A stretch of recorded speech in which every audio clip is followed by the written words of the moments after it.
Oh boy, are we ready to start the video? I mean, that is, if all of you finally have your shit together. Don't you dare get that attitude with me. I know you did not just talk to my dog like that. Will you stop? How about everybody just be silent? How about you go? Yeah, go. Get out. I will! And how dare you? And you be silent. Oh dear, why do we always have to fight? Millennial Incantations! Hi! Oh my god, hi! I'm Jamie. I'm Siren. And I'm David. And we're Millennial Incantations. And today we're going to talk about the Witch's Pyramid.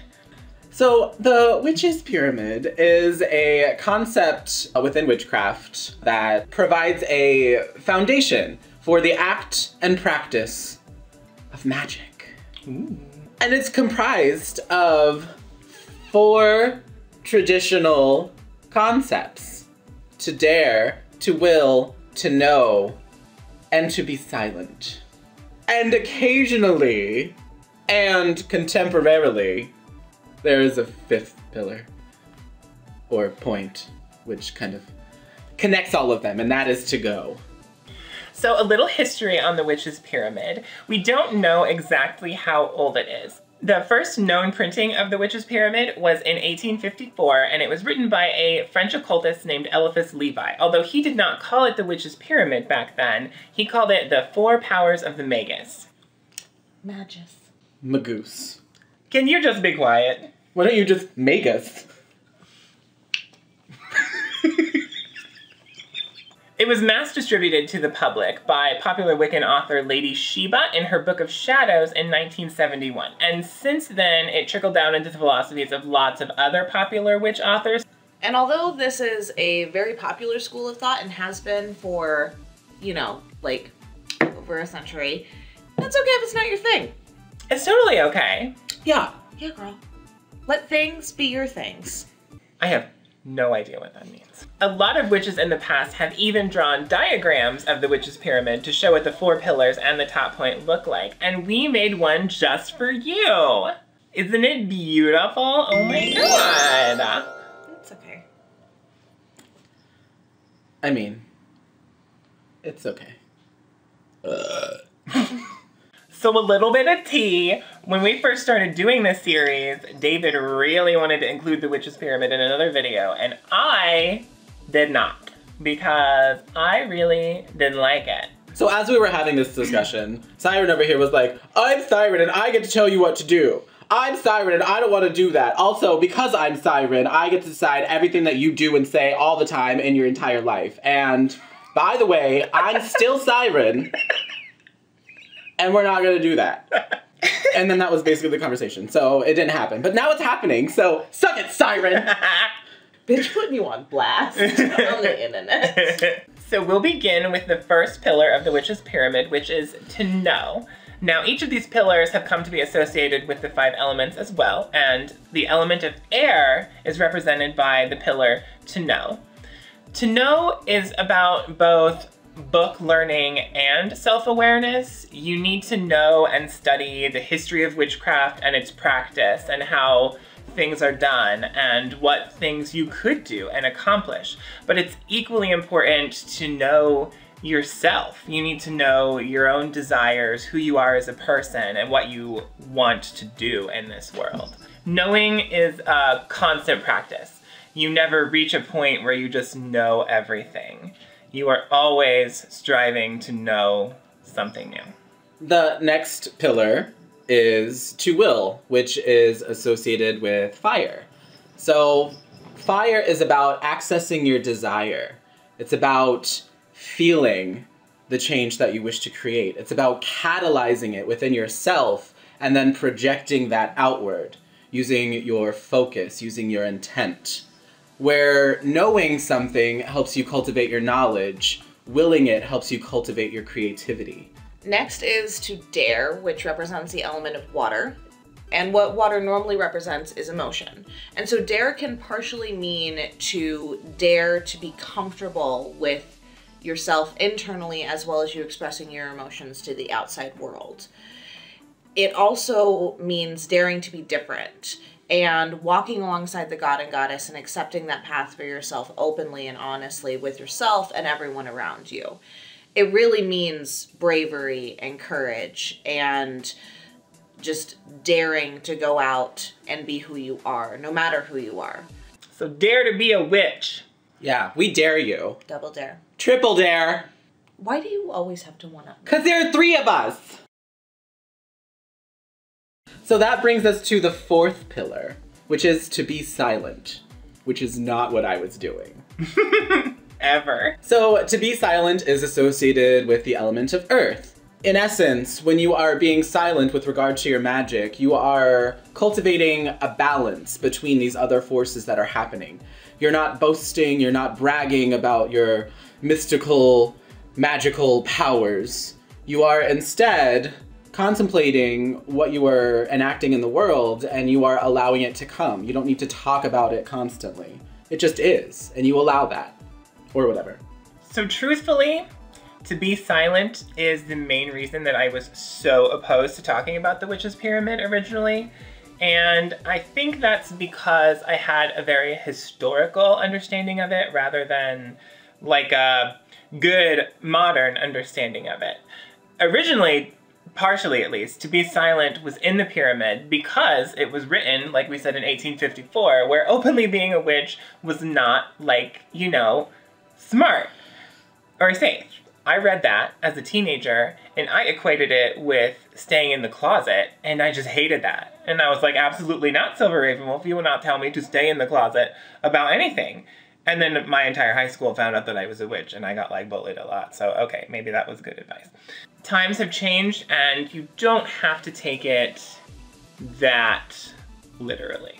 And how I've always looked at to be silent was really just keeping a person's confidence when they come to you for advice or for troubles in their life, and really just learning when to, you know, keep your trap shut and not spread people's business around, no matter what that might mean. Even if it's the littlest thing that they've had a hard day, or really big things that they're Wiccan and not out of the broom closet, or that they're gay and not out of the closet. And just really keeping everything on the DL. Things that don't need to be known to the outside world shouldn't be known to the outside world.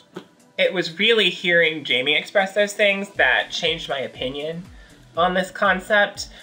Witches are often thought of as healers, and sometimes that means counselors, therapists. How awful would it be if people couldn't trust you when they come to you with stuff like that? So now I think of, because of you, to be silent as more of a using wisdom when deciding what you do and don't say. And that is actually very good advice. And also when you're silent is when you are, get this, able to listen. That's when you learn, and that's when you're able to do the other thing. Dare silently, will silently. I wish you would.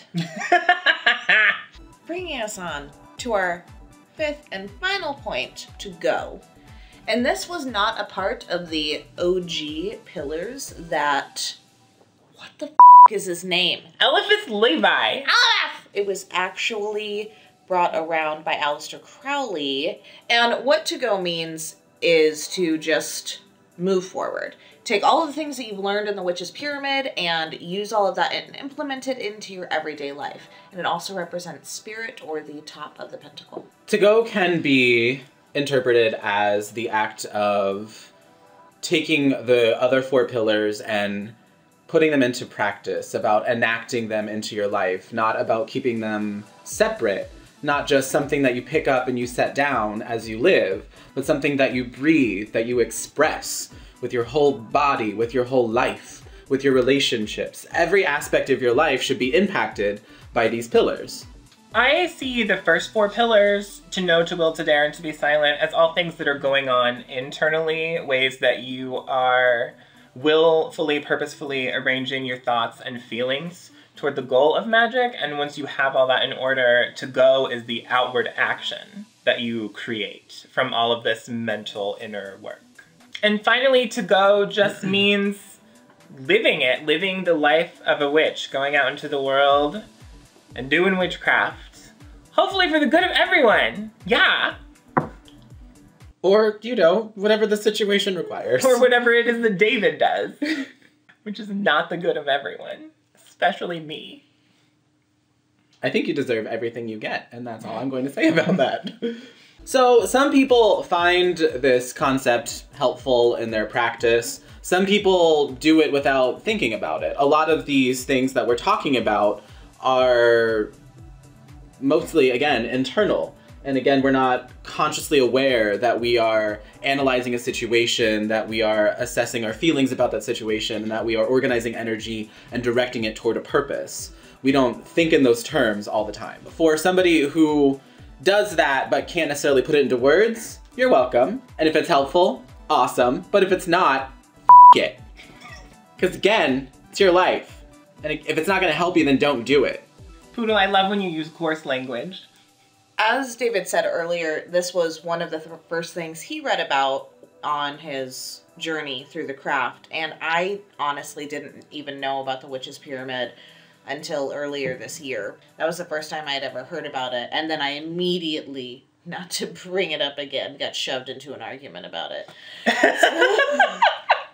It was awesome. So, for me, these aren't pillars of the craft. I have gone almost 15 years not really implementing them, and others, like David, use them in his everyday life. You know, if it's not for you, then it's not for you. In my own personal life, the Witch's Pyramid represents growth and change because of my own, I guess, journey with it. I started out just hating it, actually, and I was actually fine like that for many years.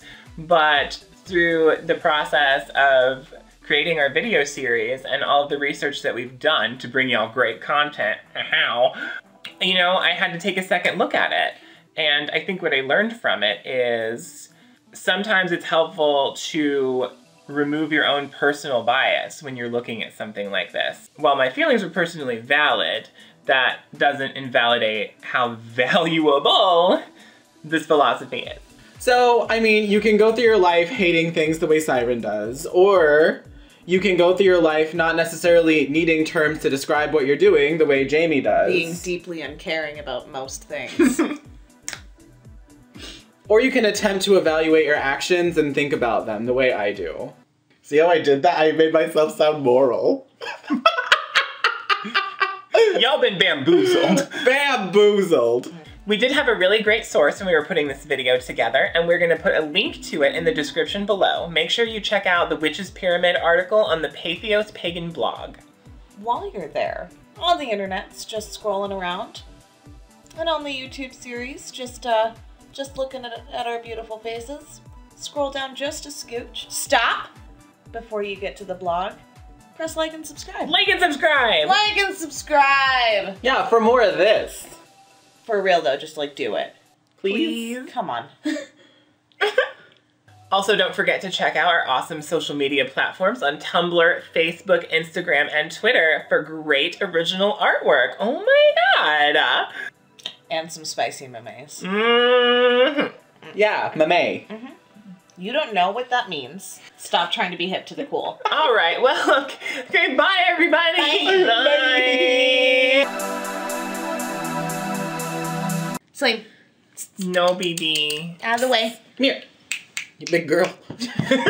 Come here. No. I'm gonna throw something at you. Bitch. Celine, shoot. Sorry, we have interns.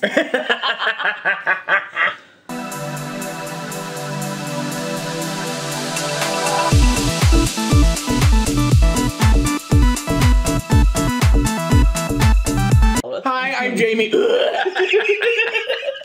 And I'm Siren. I'm really... And I'm David.